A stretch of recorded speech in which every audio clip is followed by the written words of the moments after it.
நீங்கள் வந்ததுக்கப்புறமே அந்த 10 ரூபா சேர்த்து தானே வாங்குறீங்க அப்படின்லாம் சொன்னாங்க. நான் சொல்ல வந்து என்னன்னா, டெபாசிட் அமௌண்ட் அந்த ஸ்டிக்கர் 10 ரூபா தான் வாங்கணும், அதுக்கு மேலே 10 ரூபா வாங்கக்கூடாது அப்படிங்கிறத.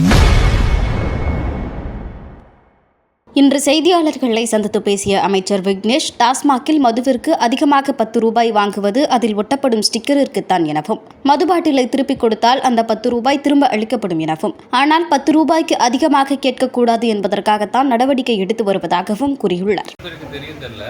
டாஸ்மாக் ஆரம்பிச்சதுக்கு நோக்கமே என்னன்னா, இந்த கள்ளச்சாராயத்தை ஒழிக்கணும், வேற பாதையில நம்ம மக்கள் போயிடக்கூடாது. இது அரசோட வருவாய் மட்டும் நோக்கம் இல்லை, வரைமுறைப்படுத்தணும் அப்படிங்கறதுக்காக உருவாக்கப்பட்ட ஒரு துறை தான் டாஸ்மாக். ஆனா இது 23 வருஷமா, 2003 இருந்து 23 வருஷமா டாஸ்மாக்னாலே சம்பாதிக்கிறதுக்கும் இல்லீகல் பண்றவங்களுக்கு மட்டும்தான் அந்த துறையை கையில் இருந்தனால தான் அந்த துறையிலே இவ்வளோ மோசமான லெவலில் இருந்துச்சு. நீங்கள் 10 ரூபா அந்த பாட்டிலுக்கு வாங்கினாலும் அந்த பாட்டிலேருந்து உங்களுக்கு என்ன 1 ரூபா வருமா, 1.5 ரூபா வருமா? மீதி பணம்லாம் எங்கெங்கேயோ யார் யாருக்கோ போகுது. அந்த பழி வாங்குறது யாருன்னா நீங்க தான். நம்ம மொத்த குடும்பத்தையே இழுத்து திட்ட ஆரம்பிச்சிருவாங்க. ஸோ அதனால தான் முதல்ல இந்த 10 ரூபாயை ஒழிக்கணும். இந்த பாட்டிலுக்கு நான் அதை கூட நிறைய பேர் தப்பாக புரிஞ்சுட்டாங்க. நீங்கள் வந்ததுக்கு அப்புறமே அந்த 10 ரூபா சேர்த்து தானே வாங்குறீங்க அப்படின்லாம் சொன்னாங்க. நான் சொல்ல வந்து என்னன்னா, டெபாசிட் அமௌண்ட் அந்த ஸ்டிக்கர் 10 ரூபா தான் வாங்கணும், அதுக்கு மேலே 10 ரூபா வாங்கக்கூடாது அப்படிங்கிறத.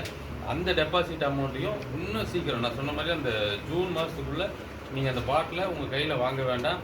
நீங்கள் அந்த கெட்ட பேர் உங்களுக்கு வேண்டாம். அதை கண்டிப்பாக, அது இன்றைக்கி கூட நான் பேசினேன், கண்டிப்பாக இந்த 1 மாதத்தில் பண்ணிடலாம் சார் தான் சொல்லியிருக்கேன். அது பண்ணிடுவோம்.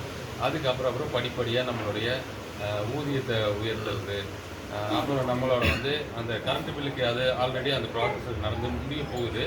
அப்புறம் நீங்கள் உட்காந்து ஸ்டிக்கர் ஒட்டாத மாதிரி இருக்கிறதுக்கு மேனுஃபேக்சரிங்லேயே ஸ்டிக்கர் ஒட்டி வர்றதுக்கான ஒரு முயற்சி. ஸோ இந்த மாதிரி எல்லா முயற்சியும் எடுத்துகிட்டு, ஏன்னா எனக்கு எந்த வேலையும் இல்லை, எந்த நோக்கமும் இல்லை. இந்த பார் எடுத்துகிட்டு கட்சிக்காரங்களாம் மொத்தமாக தமிழ்நாட்டில் இருக்க 4600 பாரில் 3600 பார் நானே எடுத்து நான் தான் ஒவ்வொருத்தருக்கும் கொடுப்பேன், நீ உள்வாழைக்கு தான் வரணும், சொந்த பில்டிங்காரனையும் உள்வாழைக்கு இருக்க வைக்கிற மாதிரிலாம் நிச்சயம் நம்ம ஆட்சியில் இருக்காது. செய்திகளை உள்ளது உள்ளபடி தெரிந்து கொள்ள ரெஃப்ளெக்ட் நியூஸை சப்ஸ்கிரைப் பண்ணுங்க.